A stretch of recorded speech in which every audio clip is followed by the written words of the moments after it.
ایک صلوات سے اونچی آواز میں تلاوت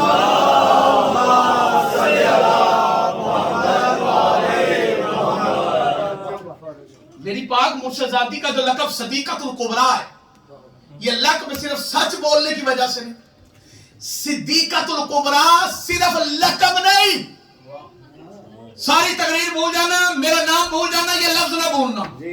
آل محمد کے القابات صرف القابات نہیں ہوتے، ان کے منصب بھی ہوتے ہیں۔ میری بی پی کا لقب صدیقۃ الکبریٰ صرف لقب نہیں، یہ پاک مخدومہ کا منصب بھی ہے۔ لقب سے دیکھو تو سب سے بڑی سچ بولنے والی، اور منصب سے دیکھو تو سب سے بڑی تصدیق کرنے والی۔ میں جملہ بھی پڑھوں گا، بندوں کے چہرے بھی پڑھوں گا۔ تورات کی تصدیق کرتا ہے قرآن، انجیل کی تصدیق کرتا ہے قرآن، زبور کی تصدیق کرتا ہے قرآن، اور قرآن کی تصدیق کرتی ہے زہرا۔ زبان بولنے کے لیے جو بندے چپ کر کے بیٹھے ہو وہ جانے، ان کا کام جانے۔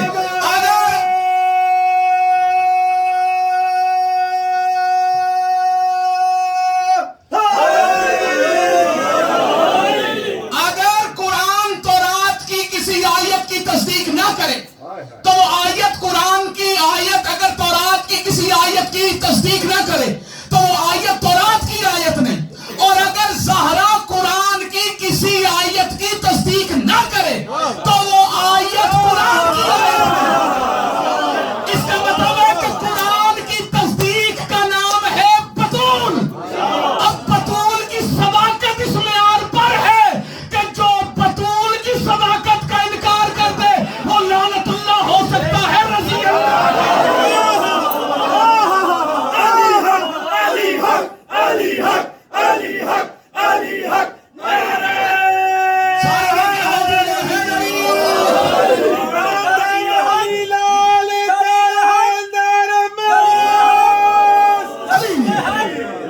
دلیل حق تیرا وجود تیرا گمان تو نہیں، دلیل حق تیرا وجود تیرا گمان تو نہیں، میں فاطمہ ہوں، صداقت پہ وہ دلیل ہوں۔ اگر میں کہہ دوں خدا ہے تو ہے، نہیں تو نہیں۔ حسنی ہاتھ بلند کر کے دم دم علی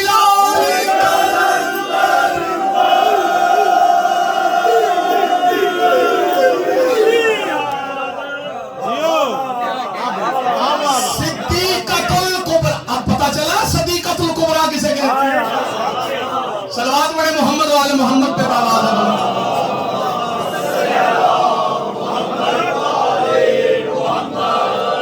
صدیقہ کہتے ہیں تصدیق کرنے والا۔ صدیق کسے کہتے ہیں؟ سبحان اللہ دی آواز آوے جے کہتے کو واہ واہ نہیں۔ اب یہ صدیق کسے کہتے ہیں؟ جاہلوں نے، اچھا نقل کے لیے بھی عقل چاہیے۔ اچھا مولا کا لقب نقل تو کر لیا، چوری تو کر لیا، کٹے چپ ہو تسی جی میں تانوں پتہ نہیں کس چیز سبحان اللہ، کیا بات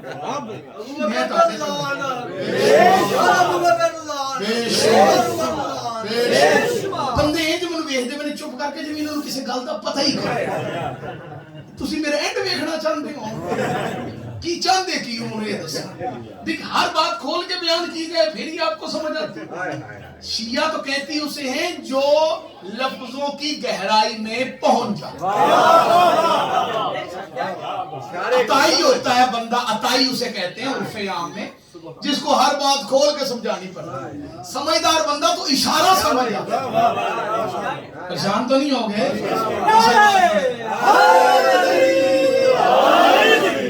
دیکھیں میرے مولا کا سیدہ کا لقب کیا ہے؟ صدیقۃ الکبریٰ۔ امیر المومنین کا لقب کیا ہے؟ صدیق ادھر اللہ محلہ بھی بولے اللہ خیر کرے۔ کیا لقب ہے؟ صدیق۔ یہ لقب صرف امیر المومنین کا۔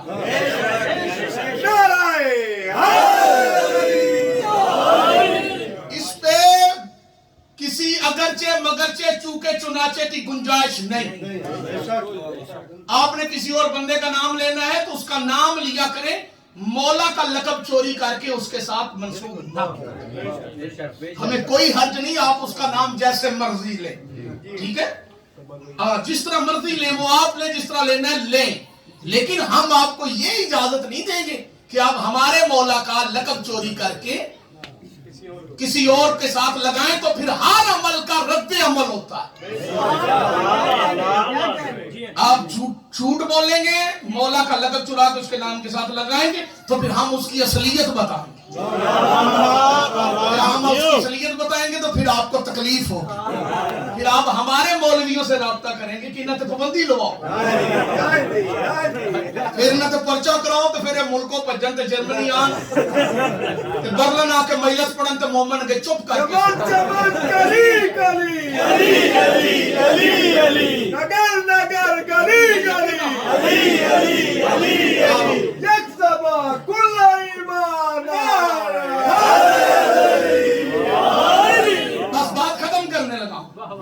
صدیق اکبر امیر المومنین, اس میں کوئی اگرچہ مگرچہ چونکہ چنانچہ کی گنجائش نہیں.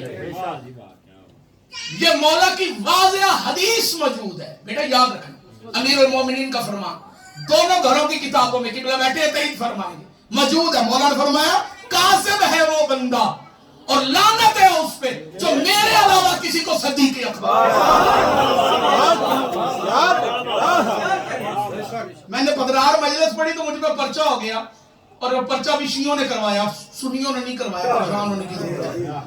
تو جو وہاں کا مولوی تھا, وہ اس مولوی نے تھانے جا کے درخواست دے دی کہ انہوں نے صدیق اکبر کی توہین کی ہے. اسے غلام مصطفیٰ انصاری صاحب ایک فارشیہ مولوی ہیں ملتان کے, اللہ ان کو سلامت رکھے, انہوں نے فون کر دیا, ریکارڈنگ نیٹ پہ موجود ہے. انہوں نے کہا بھئی اگر تو اسے صدیق سمجھتا ہے تو بطول کو کیا سمجھتا ہے. سیدھی سی بات. صدیق اکبر امیر المومنین کا لقب صرف لقب نہیں منصب ہے. اب مولا کو صدیق اکبر کیوں کہتے ہیں؟ کیونکہ محمد الرسول اللہ کی سب سے پہلے تصدیق کرنے والے کا نام علی. بولے جس کا عقیدہ اسے بولنے کی بات.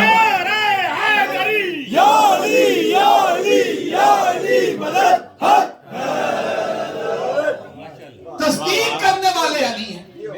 اب یہ صادقین کون ہیں؟ یہ وہ ہیں جو تصدیق کرتے ہیں, اور یہ صادقین ہیں, ایک نہیں ہے, دو نہیں ہے, یہ 12 ہیں.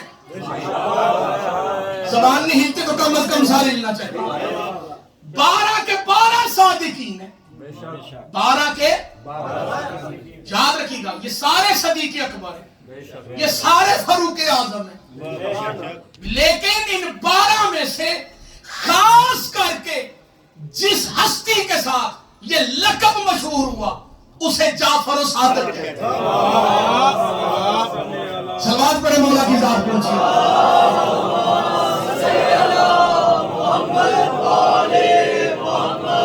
5 منٹ میں آپ کے لینا چاہتا ہوں بغیر داد کے, 5 منٹ, اس کے اندر میں نے آپ کو پیغام پوچھا. میرے مولا امام جعفر صادق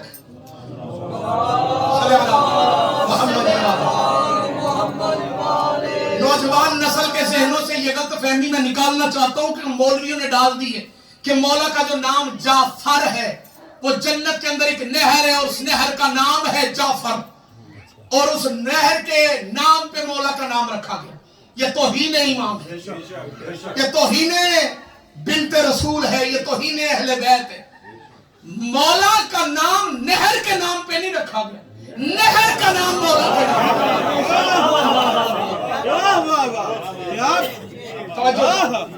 صادق اس لیے کہا گیا کہ میرے مولا نے تصدیق کی. جو ظاہری زمانہ تھا سرکار امام جعفر کا, ظاہری زمانہ, توجہ سے سننا کہ مولا کو صادق کیوں کہتے ہیں. اس ظاہری زمانہ میں بنو امیہ کی حکومت جا رہی تھی, بنو عباس کی حکومت آ رہی تھی. یہ دونوں گروہ بنو امیہ اور بنو عباسیہ آپس میں جنگ کر رہے تھے, ان کی آپس میں لڑائی تھی. نوجوان توجہ کریں گے, یہ موقع ان دونوں گروہوں کی جنگ کی وجہ سے ان کی توجہ اہل بیت پہ تھوڑی سی کم ہو گئی. وہ ظلم و ستم والی بنیاد جو انہوں نے رکھی تھی وہ تھوڑی سی کم ہو گئی. اس دوران مولا نے وہ کام کیا جو کام مسلمانوں نے پچھلے 5 اماموں کو کرنے نہیں دیا. پریشان تو نہیں ہو گئے؟ وہ کام کیا تھا مولا نے؟ وہ کام کیا کہ جو دین رسول اللہ صلی اللہ علیہ وآلہ وسلم لے کر آئے تھے اس دین کو اکٹھا کر کے مرتب کر کے، پریشان نہیں ہونا، ترتیب کے ساتھ شیعوں کے سامنے پیش کرنا شروع کر دیا. اس کے لیے مولا نے باقاعدہ طور پر کوفہ کے اندر یونیورسٹی بنائی. پریشان نہیں ہونا چاہیے، آپ کو اپنی تاریخ کا پتہ ہونا چاہیے. کوفہ کے اندر مسجد کوفہ میں امام جعفر صادق نے پہلی یونیورسٹی بنائی. یہ جو آپ نجف شرف میں جا کے سجدہ کرتے ہیں امیر المومنین کی بارگاہ میں کہ یہ مولا امیر علیہ السلام کا نور محل ہے، قبر انور ہے، یہ سرکار حضرت امام جعفر صادق علیہ السلام نے تعمیر کروایا. مولا کے ظاہری حیات طیبہ میں مولا نے بتایا کہ یہ میرے جد امجد کی قبر ہے. اس سے پہلے یہ راز پوشیدہ تھا، اس راز کو لوگوں پہ آشنا سرکار امام جعفر صادق نے کیا.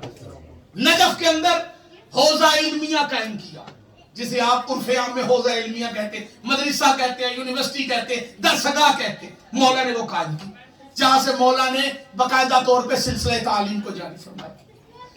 یہ دشمنان دین و ملت، یہ دشمنان اسلام، یہ دشمنان آل محمد، انہوں نے مولا کو پھر کوفہ سے واپس مدینے منتقل کیا. پھر مولا مدینے تشریف لائے. مولا نے صرف علم کو ہی عام نہیں کیا، توجہ جس کے لیے میں نے ساری محنت کی، مولا نے عقائد تشیع کی تصدیق فرمائی. مولا کو صادق اس لیے کہتے ہیں کہ مولا نے عقائد تشیع کی تصدیق فرمائی. اب عقائد تشیع میں سب سے بڑا عقیدہ جو شیعوں کی پہچان ہے وہ عقیدہ ہے عقیدہ ولایت. وہ عقیدہ ہے عقیدہ ولایت علی.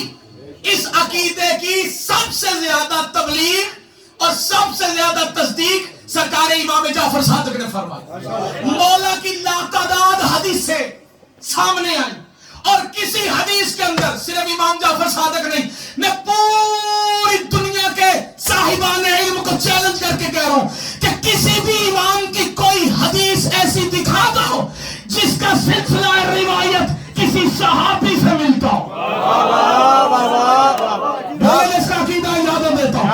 معصوم نے جو بھی روایت بیان کی، جو بھی حدیث بیان کی، وہ یہ فرمایا میں نے اپنی جد سے سنا.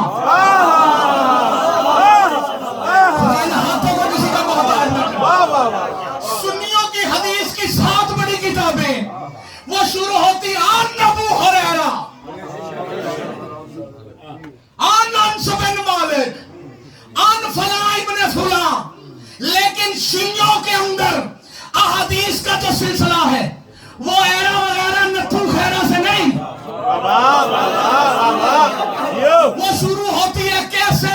سرکار امام جعفر صادق نے فرمایا میں نے اپنے والد امام محمد باقر سے سنا. وہ کہتے ہیں میں نے اپنے باپ جناب زین العابدین سے سنا. وہ فرماتے ہیں میں نے اپنے باپ امام حسین سے سنا. وہ فرماتے ہیں میں نے اپنی جد علی بن ابی طالب سے سنا. وہ فرماتے ہیں میں نے اپنے آقا و مولا رسول خدا سے سنا کہ فرمایا امام جعفر صادق نے جو بندہ کہے اشہد ان لا الہ الا اللہ و اشہد ان محمد رسول اللہ فقل اشہد ان علی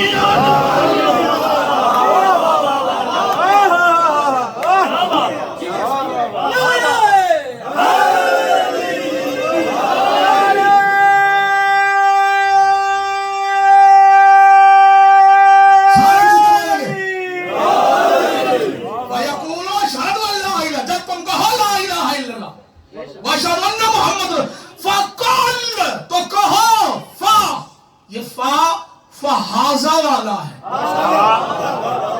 فوری کہو کیا اشہد ان علی جڑا نہ بولیا میں ممبر چھاڑی کو دے کول آنا ہے. فوری کہو. اب یہ بحث نہیں کی جائے گی کہ کہاں علی ولی اللہ پڑھنا ہے کہاں نہیں پڑھنا. اب یہ بحث کی جائے گی کہ جو بغیر علی ولی اللہ کے پڑھا گیا قبول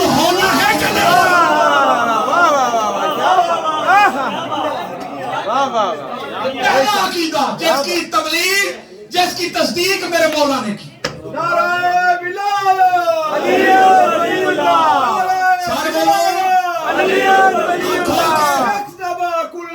مل کے لیجیے 2 منٹ بغایا رہ گئے جی. وہ سنی اور یا علی مدد. دوسرا عقیدہ ہے شفاعت جس کی مولا نے بہت زیادہ تصدیق فرمائی. قبلہ بیٹھے. عقیدہ شفاعت کیا کہ گناہگار شیعوں کی محمد و آل محمد شفاعت فرمائیں گے. بلکہ مولا کی حدیث ہے سنی اور ایماندار نے مولا فرمایا ہرگز ہمارا وہ شیعہ نہیں ہے جو معراج کا منکر ہے. سارا حالات ہو فرمایا ہرگز وہ ہمارا شیعہ نہیں ہے جو قبر میں سوال و جواب کا منکر ہے. فرمایا ہرگز وہ ہمارا شیعہ نہیں ہے. کون؟ فرمایا جو شفاعت کا منکر. اب یہ 3 چیزیں مولا کی حدیث کے ساتھ منسوب ہیں. فرمایا معراج کا منکر شیعہ نہیں. پریشان تو نہیں ہو؟ قبر کے سوال و جواب کا منکر شیعہ نہیں. مولا فرماتے ہیں شفاعت کا منکر شیعہ نہیں. یہ 3 باتیں وجہ ایک ہے. وجہ سن کے مومن ٹھہرے گا منافق جلے گا. وجہ ہے علی. معراج پہ ہے دیدار علی. سوال و جواب میں ہے آمد علی. شفاعت میں ہے اختیار علی. باتیں 3 ہیں وجہ ایک ہے. تینوں جگہوں پہ علی ہے. معراج پہ ملاقات علی آواز علی نہیں. معراج پہ ہے ملاقات علی. قبر میں ہے آمد علی. شفاعت میں ہے اختیار علی. علی ہی ملیں گے جدھر بھی جاؤ گے.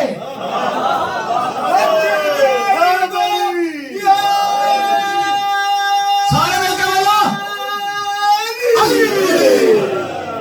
اور آخر کے اندر سن لیجیے تاکہ ہم منزل کے قریب لے آؤ. تیسرے نمبر پہ ہمارے اس امام سرکار حضرت امام جعفر صادق علیہ صلوات پڑھیں مولا.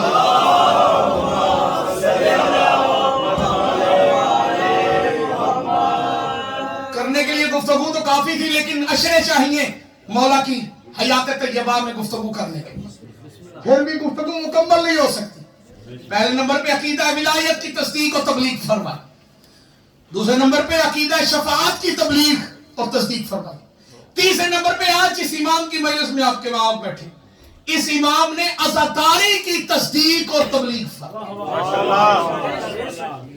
میرے مولا نے خود اپنے گھر کے اندر مجلس کا اہتمام کیا اور ایک بار نہیں لا تعداد مرتبہ.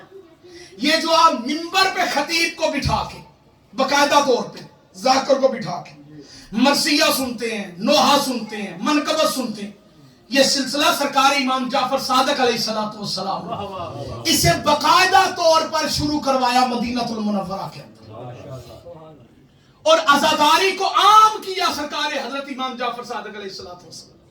کس طرح عام کیا کہ مولا نے لا تعداد احادیث بیان فرمائی عزاداری حسین کے اوپر.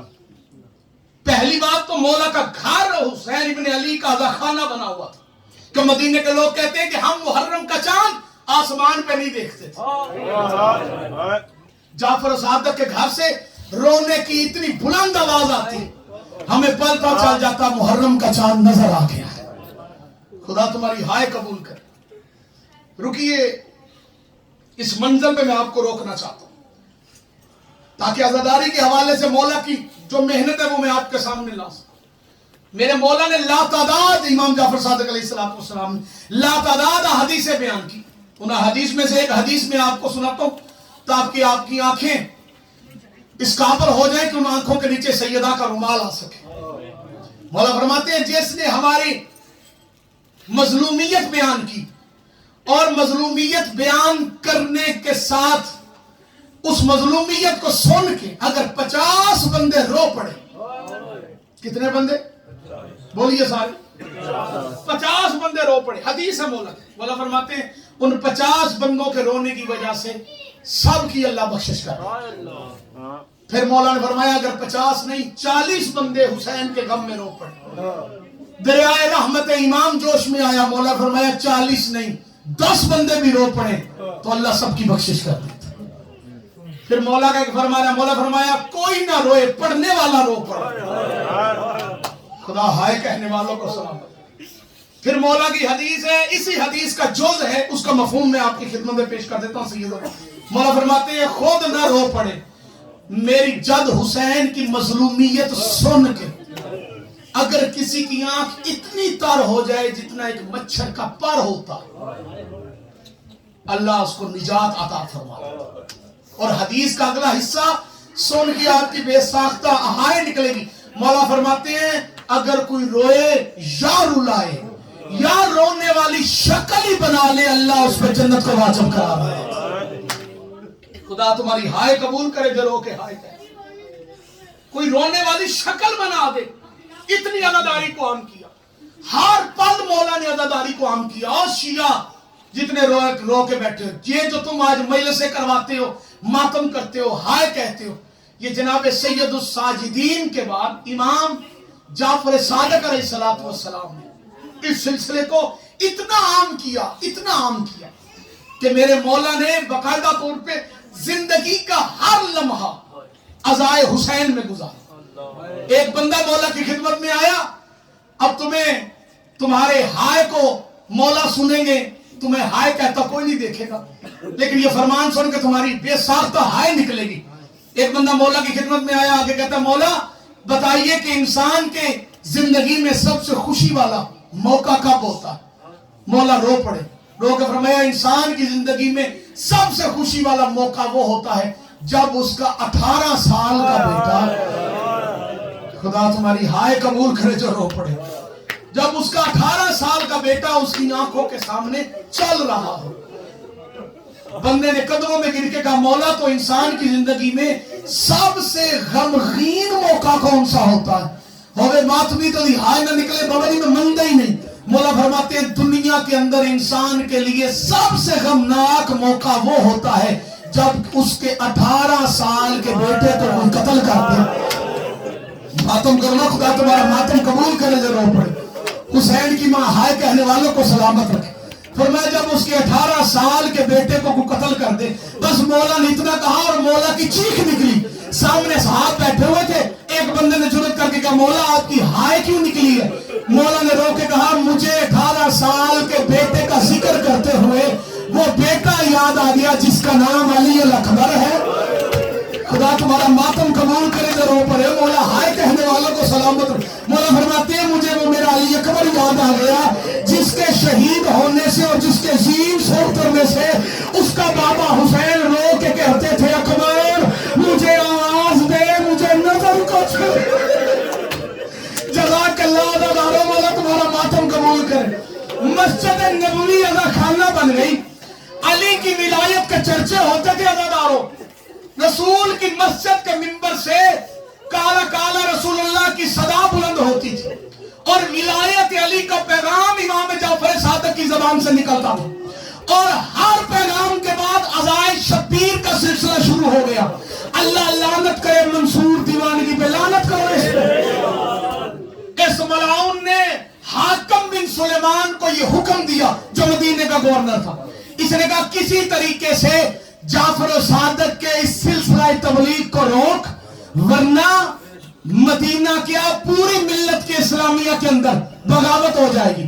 اللہ لعنت کرے حاکم بن سلیمان نے مسجد نبوی پہ حملہ کیا, لیکن مولا مسجد نبوی میں موجود نہیں تھے. مولا اپنے گھر کے اندر موجود تھے. عزادارو یہ تیسرا واقعہ تھا.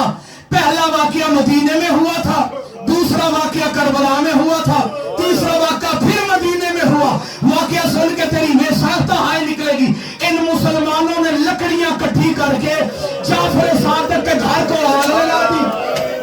خدا تمہارا ماتم قبول کرے جو رو پڑے. حسین کی ماں ہائے کہنے والوں کو سلامت رکھے. انہوں نے امام جعفر صادق کو گرفتار کر لیا اور جیسے ہی مولا کا گھر جلنا شروع ہوا امام مڑ مڑ کے پیچھے دیکھتے تھے. مولا کے گلے میں رسیاں تھی, فوج امام کو گرفتار کر کے لے آ رہی تھی. لوگ کے مولا پیچھے دیکھتے تھے. ایک بندے بندے نے کہا جعفر پیچھے مڑ کے کیا دیکھتا ہے؟ رو کے امام کی آواز آئی، میں دیکھ رہا ہوں کہیں میری دادی زہرا کی طرح میری کسی مستور کی تصویر نہ جزاک اللہ مولا تمہارا ماتم قبول کرے، حسین کی ماں تمہاری ہائے قبول کرے۔ عزیزانو جملہ سننا، مولا کا سارا گھر جل گیا، فوجی مولا کو گرفتار کر کے حاکم مدینہ کے پاس لے گئے۔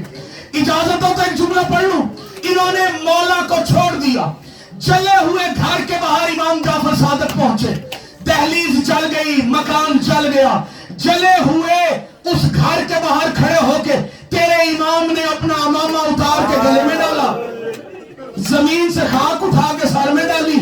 عزادارو تیرے امام نے آستین الٹی، گریبان چاک کر کے تیرے امام نے دونوں ہاتھوں سے ماتم شروع کر کے رونا شروع کیا۔ مولا کی ایک بیٹی قریب آئی اور قریب آ کے اتی بابا آپ مکان کے جلنے پہ، آپ گھر کے جلنے پہ آج بہت ماتم کر رہے ہو۔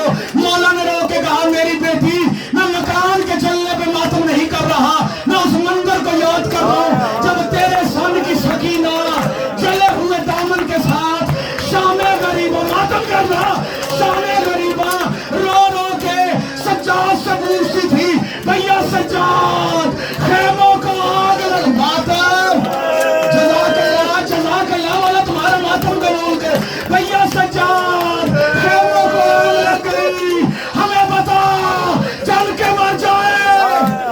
خدا تمہارا ماتم قبول کرے، خدا تمہارا ماتم قبول کرے۔ مدینے کے اندر مولا کا گھر جل گیا، لیکن مولا نے تبلیغ کا سلسلہ بند نہیں کیا۔ آخر کار منصور دیوان خدا اس پہ لعنت کرے، اس نے اپنے بدماشوں کے ذریعے امام جعفر صادق کو وہ زہر دلوائی جو زہر مصطفیٰ کو ملی تھی، جو زہر حسن مصطفیٰ کو ملی تھی، جو زہر زین العابدین کو ملی تھی، ہائے کہنا جو زہر محمد باقر کو ملی تھی۔ انگوروں میں زہر مل گئی، مولا نے زہر وصول کی حکم الہی سے۔ جب مولا اس دنیا سے ظاہری طور پہ پردہ کر گئے، مولا کو غسل امام موسیٰ کاظم نے دیا، مولا کو کفن امام موسیٰ کاظم نے دیا۔ یہ سیدوں کے گھر کا پہلا جنازہ تھا جو اتنے شان و شوکت سے اٹھایا گیا کہ مدینے کی گلیاں بھری ہوئی تھی۔